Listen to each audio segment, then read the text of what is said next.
Hi guys! So let's do a room tour ng hotel na pinagstayan namin dito sa Taiwan. So ito nga yung Lei Room Hotel dito sa may Kaifeng Street, Taipei.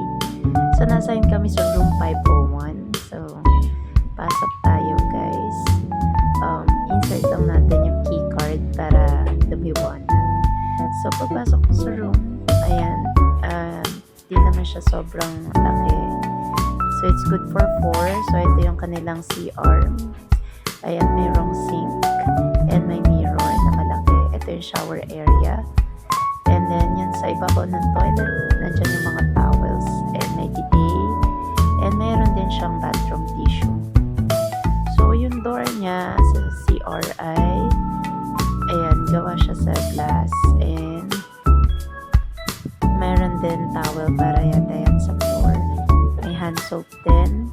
And may plastic cups. Wala nga lang siyang kasamang toothbrush and toothpaste. So, ito naman yung sa back door nila. May mga evacuation plan. And ito yung mga switches dito sa room.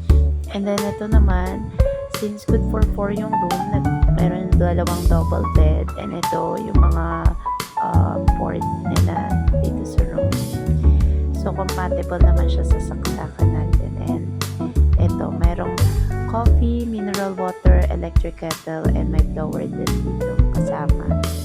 And meron, yung room na na-assign sa atin ay may street view. So, ito yung view. That's all guys. Thank you.